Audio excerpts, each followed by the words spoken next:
Selamat sore saudara-saudara setanah air. Hari ini tanggal 8 November 2022. Renungan hari ini adalah tentang pendidikan.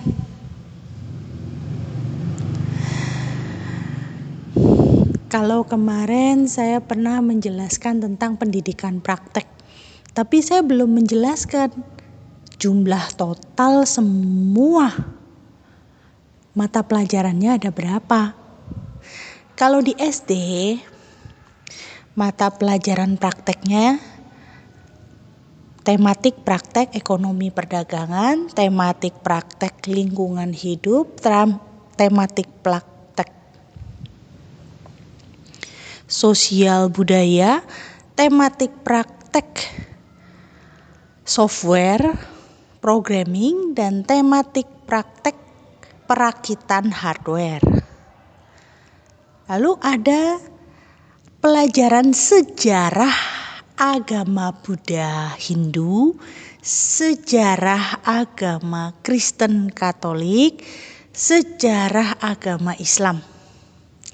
Lalu bahasa Mandarin, bahasa Inggris. Ya, tambah bahasa Indonesia.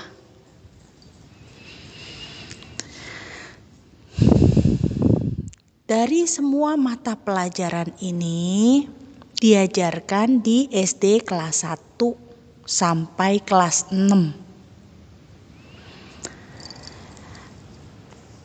Di SD mereka punya wali kelas yang kelas 1 naik kelas ke kelas 2 ngikut, naik kelas 3 ikut lagi wali kelasnya, naik kelas 4 ikut sampai kelas 6.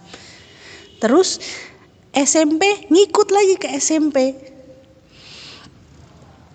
Wali kelasnya itu adalah orang tua di sekolah. Dan mereka adalah para penasehat pribadi dan keluarga. Memang mereka tidak menikah, bisa dari agama Buddha, dari agama Hindu, dari agama Kristen, dari agama Katolik, dari agama Islam. Bisa bermacam-macam. Setelah naik SMP, mereka baru pilih agama. Anak-anak semua boleh pilih agama yang sesuai dengan mereka, juga sesuai dengan sifat-sifatnya. Di SMP mereka hanya mempelajari satu agama, agamanya sendiri. Dari 5 pelajaran tematik praktek, untuk yang pinter pilih 3. Untuk yang kurang pilih 2. Biasanya memang disesuaikan dengan situasi dan kondisi sekolah juga. Sekolahnya itu misalnya dekat sama pabrik sepatu atau pabrik baju. Nah, berarti di sana mereka bisa observasi untuk SMP. Ada observasi pabrik, lalu dekat apa lagi? Oh, di sana ada pertanian, perkebunan, peternakan. Berarti tematik sosial budaya ditambah dengan lingkungan hidup. Lalu di sana ada dekat apa lagi? Oh, ada sanggar tari. Berarti tematik sosial budaya dan lingkungan hidup. Di sana dekat sekolah ada apa lagi?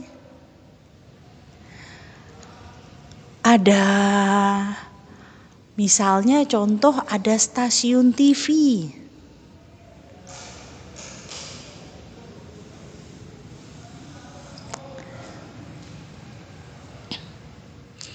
kalau di sana ada stasiun TV, berarti ditambah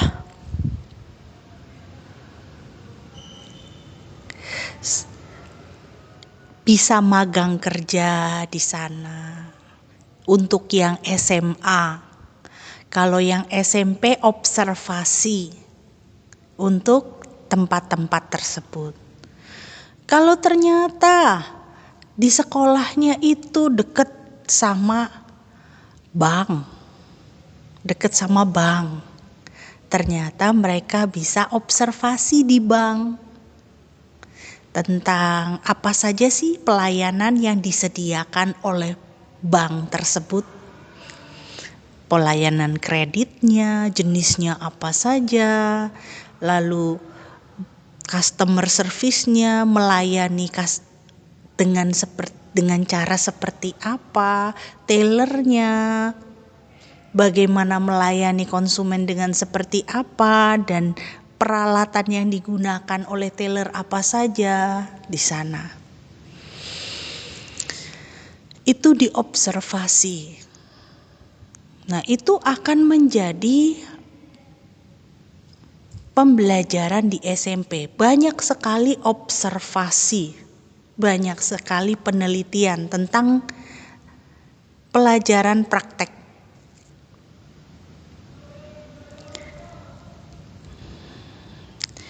Dari 5 ini, kalau misalnya di sana dekat sama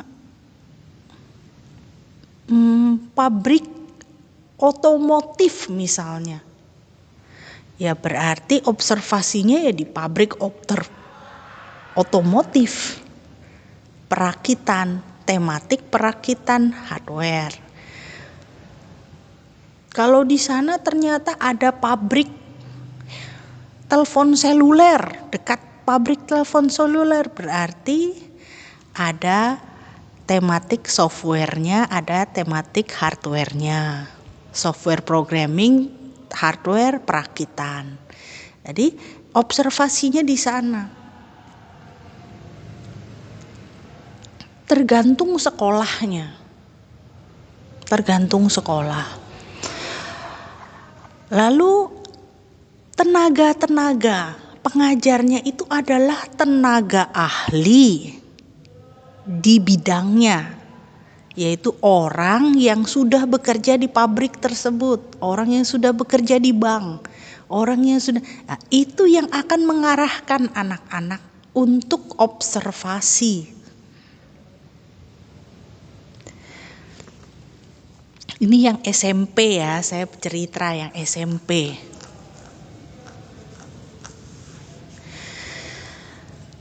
Maka dari 5 pelajaran praktek itu, kita memperkenalkan pekerjaan dan jenis-jenis pekerjaan di lingkungan kita. Jadi mereka kalau apalagi yang dekat studio TV, lighting gimana bisa diobservasi. Terus ini yang namanya kamera bagaimana bisa diobservasi. Lalu interior untuk live show gimana bisa diobservasi. Semua bidang-bidang pekerjaan itu diobservasi sehingga mereka tahu, ada bidang pekerjaan ini. Seperti itu. Jadi di SMP itu kita mengobservasi lingkungan di sekitar sekolah, pekerjaan apa saja yang ada di sana. Tentunya juga mengobservasi Indomart, Alfamart. Kerjaan Indomart, Alfamart seperti ini ya, iya seperti ini. Nanti bikin tulisan mengenai observasi mereka. Sehingga dengan begitu mereka punya pemikiran, nanti kalau saya sudah lulus SMA kan magang kerja nih, harus magang kerja di SMA. Saya sudah milih nih, mau di pabrik ini, saya sudah pilih nih, mau di tempat itu, pertanian itu, sudah milih. Lalu pas dia magang kerja, disitulah mereka memperkenalkan keahlian anak-anak. Oh, anak ini pinter juga ya, saya butuh tenaga dia. Anak-anak sudah mulai magang-magang kerja itu memperkenalkan diri mereka kepada pekerjaan yang sesuai dengan mereka. Setelah selesai SMA, mereka sudah mendapat pekerjaan yang sesuai. Lalu bidang usaha tersebut atau perusahaan tersebut memberikan biaya kuliah bagi anak tersebut, sehingga anak tersebut dapat kuliah sampai lulus. Nah, setelah lulus dia sudah menjadi profesional di bidangnya. Ini adalah pemikiran saya. Memang ada orang tua di sekolahnya itu ngikut sampai SMA. Karena yang mencarikan pekerjaan itu juga orang tua di sekolah itu. Orang tua di sekolah itu penasehat ya, penasehat yang mereka tidak memiliki anak, tidak beristri, tidak mempunyai kepemilikan rumah atau mobil atau motor, tetapi mereka adalah orang penting yang menyertai anak-anak itu sampai dewasa, sampai SMA, lulus kuliah pun masih terus kalau ada permasalahan di tempat pekerjaan dia yang ditanyakan. Ini siswa bapak ada permasalahan pada masa SMA, ada permasalahan di begini, tolong dinasehati. Seperti itu. Lalu kalau misalnya perusahaannya saya kurang suka sama siswa ini, berarti beliau harus mencarikan tempat usaha lain untuk siswa ini. Seperti itu. Dan itu berlangsung terus sampai seumur hidupnya. Jadi satu penasehat ini seandainya ada siswanya yang jadi orang, jadi direktur, nah berarti penasehat ini akan maju sebagai penasehat perusahaan. Lalu kalau misalnya ada siswanya ini maju sebagai kepala daerah, berarti penasehatnya ini maju sebagai penasehat ke daerah, atau orang tua di sekolahnya itu bisa maju. Nah, ini memang seperti penyertaan tetapi nyata. Kalau ada masalah pidana atau perdata, orang tua di sekolahnya ini juga sebagai pembela kedua di dalam persidangan untuk menceritakan kisah-kisah anak tersebut dari SD-nya seperti apa, SMP-nya seperti apa, SMA seperti apa, kuliah dan berumah tangga dan lain sebagainya. Karena dia adalah saksi hidup anak tersebut. Memang kalau kita ceritakan ya, peradilan saat ini hanya disertakan pembela, jaksa. Namun pembela itu tidak mengenal pribadi dari terdakwa. Terkadang mungkin hukum tidak betul-betul tegas dan jelas karena kurang mengenal. Nah, pembela kedua ini atau kita tadi sebut sebagai penasehat dan orang tua di sekolah ini akan menjadikan peradilan lebih adil, Jika memang anaknya punya keterbelakangan mental lantas dituduh sebelah pihak karena kekuatan hukum yang tidak jelas terhadap diri dia, itu bisa ditanggulangi.